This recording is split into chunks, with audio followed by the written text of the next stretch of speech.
और मैं बेसाख्ता बोला पंजाबी में, मैं क्या अन्य नु की जी दो अखां, वो मेरी इस हद तक रिस्पेक्ट करते हैं, वो मेरा नाम नहीं लेते। नबील रशीद और यासर शामी ही सोशल मीडिया के हामिद मीर आफ्ताब इकबाल होंगे। तो सबसे जो पहला मैंने नोटिफिकेशन आया हुआ था वो ये था कि इमरान खान साहब की रिक्वेस्ट मुझे खुद आई थी, तुमने मुझे शामी साहब का कहा, शामी साहब के बंदे को मैं इनकार नहीं कर सकता। मैंने कहा इमरान भाई आपने डींगा आना है, मैं यूनिवर्सिटी ऑफ गुजरात से हूँ, मेरे ज़िला में आपने आना है, तो मुझे आपका इंटरव्यू करना है। तो उन्होंने कहा कि आप वहाँ पर आ जाना।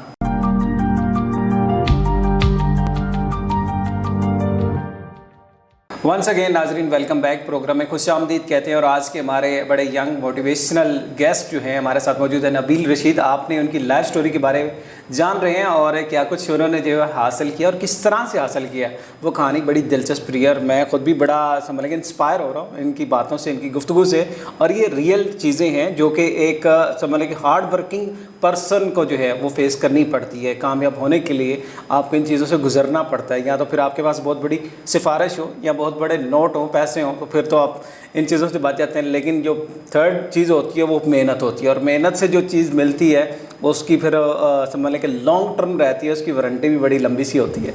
तो नबील रशीद ने जो अपना सफ़र शुरू किया था, वीडियोस माशाल्लाह काफ़ी ज़्यादा इकट्ठी हो गई, उसके बाद फिर क्या सोचा कि इन वीडियोस का मैंने करना क्या है और कहाँ पे पब्लिश करनी है। अच्छा, मैं उसकी आपको एक कहानी सुनाता हूँ जिससे आपको अंदाज़ा हो जाएगा मैंने कहाँ पर वीडियो पब्लिश की।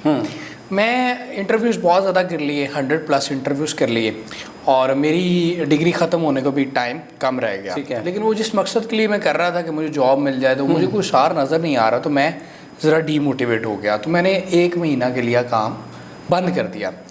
तो मैंने कहा यार कुछ समझ नहीं आ रही, पैसे लगा रहा हूँ, धूम तो बन गई, रोला भी बन गया, शोहरत भी मिल गई, लेकिन जिस मकसद के लिए मैंने किया था जॉब शॉप को कोई सीन नहीं बना। तो मैंने 1 महीने बाद दोबारा शुरू किया सिलसिला। नहीं, तो ये मैंने जो ठीक है, मैं बात आपकी काटना सॉरी, इसमें जब डीमोटिवेट हो गए, मायूस हो गए कि इतने बड़े नाम जो है आपने वो कर भी लिए, उनको हासिल भी कर लिए, उनके इंटरव्यूज़ भी कर लिए, 100+ आपकी वीडियोज़ भी आपके पास है, जब मायूस हुए थे क्या मतलब ज़हन में, माइंड में क्या ख्यालात क्या आ रहे थे और क्या फिर जो है उसके निकले कैसे उस चीज़ से? ख्यालात ये आ रहे थे राना साहब के, आपने मैंने इंटरव्यूज़ किस लिए किए? मैंने इसलिए किए कि मुझे जॉब मिल जाए। बिल्कुल सही है। अब मैंने शुरू में तो बंदे को शौक होता है, एक इंटरव्यू किया, 2 किए, 3 किए, जी शोहरत हो रही है, लोग पहचान रहे हैं। फिर एक टाइम आता है जब आपको फील होता है कि यार मैं पैसा भी लगा रहा हूँ, मैं टाइम भी दे रहा हूँ, लेकिन मुझे उसका कोई इन सेंस ऑफ वो मतलब उसका फ़ायदा नहीं हो रहा।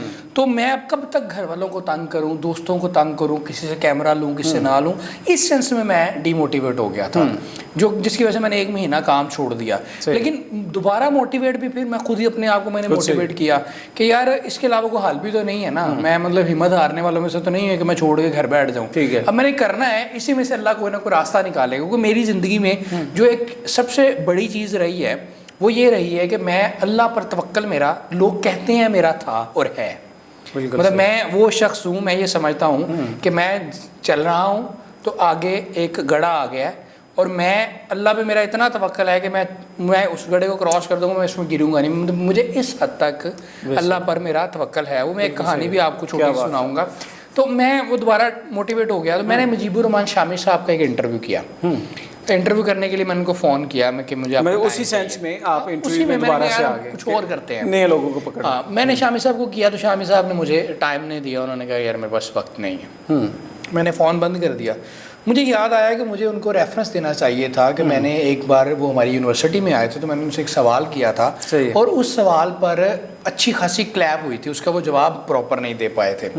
तो मैंने कहा मैं उस रेफरेंस से उनसे बात करता हूँ। मैंने दोबारा कॉल बैक की, मैंने कहा जी मैं, उन्होंने बड़े आवाज़ारी में कहा कि फिर कॉल कर दिए। मैंने उन्हें बताया, मैंने कहा मैं वो स्टूडेंट हूँ जिसने आपसे सवाल किया था। ठीक है। तो उस पर ना वो बड़े महसूस हुए और उन्होंने मुझे कहा कि बेगैरत आदमी तूने वो सवाल किया था। तो मुझे कहते हैं अच्छा कब इंटरव्यू करना है? मैंने कहा सर आप बता दें जब आप कहेंगे। मुझे कहते हैं कि आज फ्राइडे है तो संडे को आप 9 बजे सुबह मेरे घर आ जाओ टाउनशिप में। मैंने कहा ठीक है। अब मैं रूटीन में सुबह 4 बजे उठा और अपनी तैयारी वगैरह की, मैं लाहौर आया, रिक्शा लिया, टाउनशिप चला गया। अब जब मैं उनके घर पहुंचा, उनसे हैंडशेक किया तो उस वक्त मेरा टेम्परेचर था अच्छा, बुखार की हालत में ही? घर तबीयत ख़राब थी, मैं बुखार में ही आ गया। तो मुझे वो कहते हैं, उनको पता चला, उन्होंने कहा कि यार तुम अगर तबीयत ख़राब थी तो तुम ना आते। तो मैंने कहा कि अगर मैं ना आता तो फिर आपने मुझे ये कहना था कि मैंने टाइम दिया था और ये बंदा ही नालायक है जो कि आया नहीं टाइम पर। तो मैंने कहा मैं आ गया, कहते चले सही है। इंटरव्यू किया, इंटरव्यू बड़ा अच्छा किया, सवाल बड़े अच्छे किए, उनको बड़ा अच्छा लगा। इंटरव्यू जब ख़त्म हुआ तो उन्होंने मुझे कहा कि यार ये इंटरव्यू कहाँ पर लगेगा। अच्छा। अब मैंने कहा कहीं पर नहीं लगेगा, कहीं नहीं लगे।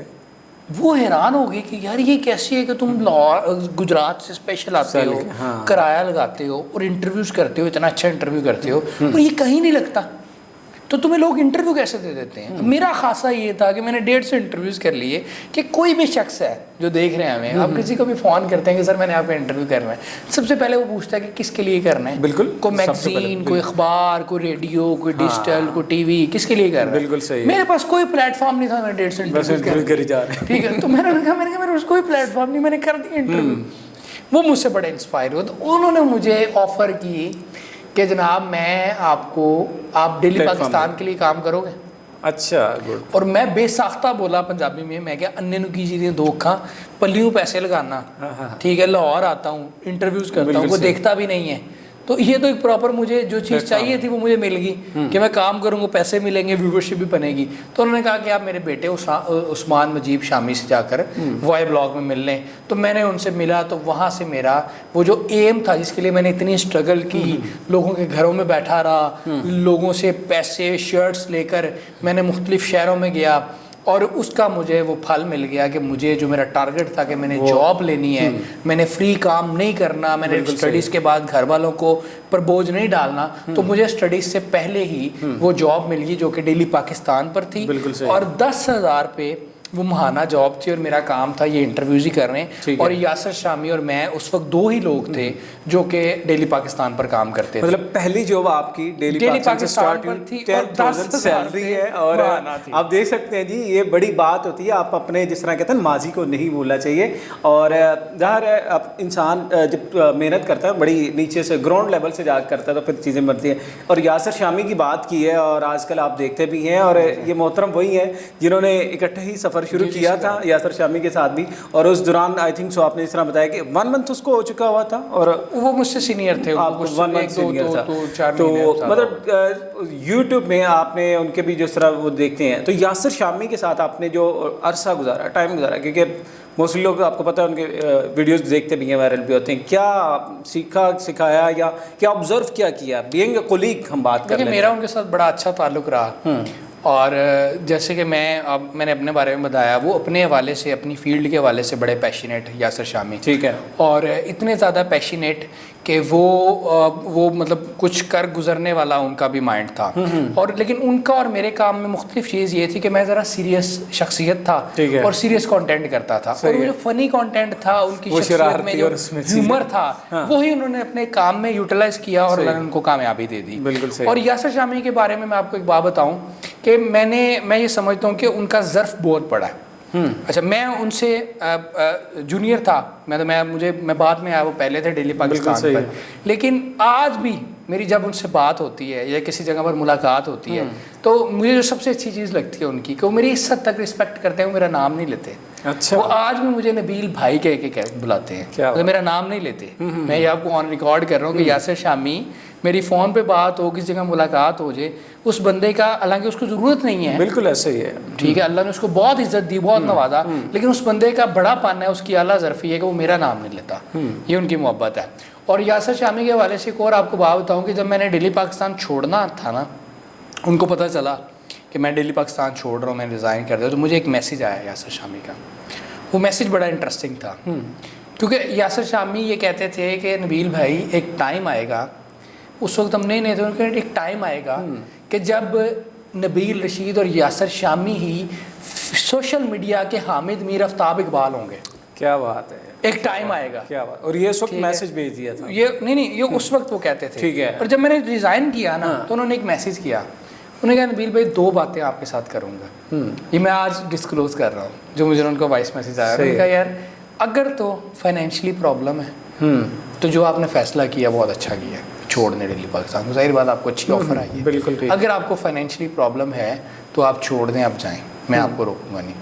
अगर फाइनेंशियली प्रॉब्लम नहीं है तो किसी सूरत भी डेली पाकिस्तान ना छोड़िए। ना छोड़ना। तो मैंने उनको बताया कि मुझे फाइनेंशियली मसाइल का है। उन्होंने कहा ठीक है, गुड लक, चले जाए। तो मतलब यहाँ तक हमारा मतलब एक अच्छा आपने वक्त 1 ईयर जो है आई थिंक सो उसमें किया डेली पाकिस्तान में। तो इस दौरान क्या क्या चैलेंजेस वहाँ पे आपको मतलब मिले वहाँ पे या कुछ सीखने को मिला? वहाँ पे क्या इतने चीज़ें? ज़्यादा चैलेंजेस नहीं थे, ठीक है। क्योंकि उसकी वजह ये है कि इदारा बहुत बड़ा था। डेली पाकिस्तान एक बहुत बड़ा इदारा था, और जो मुजीबुर रहमान शामी साहब हैं, मेरे उस्ताद हैं, वो उनका एक नाम बहुत बड़ा था। ठीक है। हमने जहाँ पे जिसका चाहे इंटरव्यू करना वो हमें मिल गया। और वो क्यों मिला? वो डेली पाकिस्तान की वजह से मिला। वो मुजीबुर रहमान शामी साहब की वजह से। मतलब मुजीबुर रहमान शामी साहब की इतनी इज्जत करते हैं लोग कि मुझे बहुत सारे लोग ऐसे हैं कि मुझे अताउल्लाह खान ईसा खेलवी को मैंने टच किया, तो उन्होंने, वो बीमार थे उस दौरान जब मैंने उनको टच किया, तो मैंने जब शामी साहब का जिक्र किया कि ये डेली पाकिस्तान से बात कर रहा हूँ जो शामी साहब का है, तो उन्होंने मुझे उस वक्त इंटरव्यू दे दिया। उन्होंने कहा कि तुमने मुझे शामी साहब का कहा, शामी साहब के बंदे को मैं इनकार नहीं कर सकता। क्या बात। मतलब इस हद तक लोग उनकी, शामी साहब की इज्जत करते हैं। और मैंने बड़ा सीखा वहाँ से, बड़ा मेरा वो कह लें कि हाथ खुला, बड़े बड़े इंटरव्यूज़ किए, बड़ा सपोर्ट किया डेली पाकिस्तान ने। वो मेरा मदर इंस्टीट्यूशन है। और एक बार ऐसे हुआ कि मैं जब डेली पाकिस्तान छोड़कर चला गया, ये मैं आपको फर्स्ट टाइम बता रहा हूँ, जब मैं डेली पाकिस्तान छोड़कर चला गया तो डेली पाकिस्तान पर एक कैमरामैन थे, तो मेरी उनसे मुलाकात हुई। तो मैंने ना उनको शुगल में हमको बात कर रहे थे कि जी आप हमारे पास आ जाओ, हम इतने पैसे दे देंगे आपको, ये कर देंगे, वो कर देंगे। शुगल में बात हो रही थी, तो उस बंदे ने बोस तक बात पहुंचा दी, जो उस्मान मुजीब शामी साहब हैं, शामी साहब के बेटे, कि मुझे वहाँ से ऑफ़र आई है। उन्होंने मुझे, उस्मान भाई ने मैसेज किया और उन्होंने कहा कि ये गलत बात है जो आपने किया है, इस तरह आपको नहीं करना चाहिए, आप हमारे पास तो अब आप इस तरह हमारे एम्प्लॉयज़ को तोड़ने की कोशिश कर रहे हैं। तो मैंने उनको लिटरली ये कहा था, मैंने कहा उस्मान भाई ऐसा हो ही नहीं सकता कभी, और मैं आपको मैसेज पे, अब मैं ये कह रहा हूँ कि मैं, मेरी जो आपके सामने जो मेरा मुकाम है ना, वो कुत्तों जैसा मुकाम है, ठीक है। मैं क्या, मैं इससे बड़ी बात नहीं कर सकता। मैं अपने उस्तादों की, अपने सीनियर्स की, अपने जो मेरे मोहसन है, मैं क्या, मैं उनकी कदर करने वाला शख्स हूँ। मैं क्या, ऐसा पॉसिबल ही नहीं हो सकता। मेरे सामने, आपके सामने मेरी ये पहचान है, और मैं इसीलिए आज आपके सामने भी ये बात कर रहा हूँ कि मुझे इसमें कोई शर्म आर नहीं है कि जो मेरे बड़े हैं वो मेरे बड़े हैं, मैं उनके सामने, मैं, मेरी हैसियत और औकात ही कोई नहीं है। तो मतलब इस तरह कहने, मैंने बड़ा अच्छी जर्नी वहाँ पे गुजारी। और जो वो पहले मेरा जो फेस था ना इंटरव्यूज़ का, मैं उसमें मैंने इतना सब मेहनत के साथ, जज्बे के साथ काम किया। इमरान खान साहब जिनके अब इंटरव्यू की बात कर रहे थे, मैंने इमरान भाई का एक इंटरव्यू किया। मैं इमरान भाई को पसंद करता था, तो उस वक्त आपको पता है नौजवानों को फेसबुक पे रिक्वेस्ट भेजने का, मुझे बड़ा शौक था कि मैं अपनी फेसबुक पर एंकर्स को ऐड करूं। सही है। तो मैं इमरान खान साहब को रिक्वेस्ट भेजता था, तो ये डिक्लाइन कर देते थे, रिजेक्ट कर देते थे। मैं फिर रिक्वेस्ट भेजता, ये फिर डिक्लाइन कर देते, ये फिर रिक्वेस्ट भेजता, फिर डिक्लाइन। ब्लॉक नहीं किया आपको? ये 6 महीने ऐसे चलता रहा। उसके बाद ना इन्होंने डींगा आना था, कोई इनका प्रेस क्लब की कोई तकरीब थी। सही है। तो मैंने इनको रब्ता किया, मैंने कहा इमरान भाई आपने डींगा आना है, मैं यूनिवर्सिटी ऑफ गुजरात से हूँ, मेरे ज़िला में आपने आना है, तो मुझे आपका इंटरव्यू करना है। तो उन्होंने कहा कि आप वहाँ पर आ जाना फ़लाँ टाइम पे। सही। मैं कहा ठीक है जी। मैं चला गया। मैं गया, जब वो पता चला कि इमरान खान साहब लेट हैं, फ़ोन किया, वो कहते हैं ट्रैफिक में मैं ब्लॉक हो गया हूँ, ऐसे हो गया है। वो करते करते करते सारी रात गुजर गई। शाम को हम पहुँचे, सारी रात गुजर गई, और रात को सुबह को 4 बजे करीब ही आए। जब ये आए तो इनके साथ वेट कर रहे हैं, स्टिल वेट कर रहे हैं। जब आए, खाना शाना खाया उन्होंने, वो जो जिन्होंने बुलाया था उनको साथ मीटिंग शीटिंग की। उसके बाद ये मैंने कहा जी इंटरव्यू करना है, उन्होंने इंटरव्यू करो, इंटरव्यू किया। तो आखिर में मैंने सवाल किया, मैं कि लोग कहते हैं मीडिया में मुस्तकबिल नहीं है, तो आप क्या समझते हैं मीडिया में मुस्तकबिल है? तो खान साहब ने मुझे कहा, उन्होंने कहा जी मुस्तकबिल मेरे सामने बैठा हुआ। क्या बात है? मुस्तकबिल मेरे सामने बैठा हुआ है। तो उन्होंने कहा कि यार देखो, आप जैसे जब नौजवान होंगे इतने पैशनेट, तो फिर क्या मीडिया में टेंशन है? कोई मीडिया में आप जैसे लोगों का मुस्तकबिल है। बड़ा अच्छा इंटरव्यू, उन्होंने बड़ी तारीफ़ की, तस्वीरें वगैरह खिंचवाई, हम घर चले गए। सुबह 7 बजे मैं घर पहुंचा, जाके सो गया। जब मैं उठा, मैंने फेसबुक लगाई, तो सबसे जो पहला मैंने नोटिफिकेशन आया हुआ था वो ये था कि इमरान खान साहब की रिक्वेस्ट मुझे खुद आई हुई थी। और ये कामयाबी थी, ये मतलब मेरे नज़दीक कामयाबी थी कि मेरे वो उस्ताद थे, बड़े थे, मैं उनको अप्रोच करना चाह रहा था। तो उसके बाद फिर इस तरह हुआ। तो ये अल्लाह का शुक्र है कि जो मेरी मेहनत थी इमरान साहब, वो एक्नॉलेज हुई हर जगह पे। कल भी वो इंटरव्यू का जिसका जिक्र कर रहे हैं, कल फराज की बात हुई उनसे और फराज ने बताया कि जी नबील रशीद साहब मेरे भाई हैं। तो वो उन्होंने इतनी दुआएं दी, ठीक है, वो कहते हैं यार वो बंदा बड़ा मेहनती है, मेरी बड़ी दुआ है उसके लिए। ये बड़ी बात होती है कि जब मेहनत आप कर रहे होते हैं तो फिर बड़ी चीज़ें आपको जो है वो अचीव होने शुरू हो जाती है।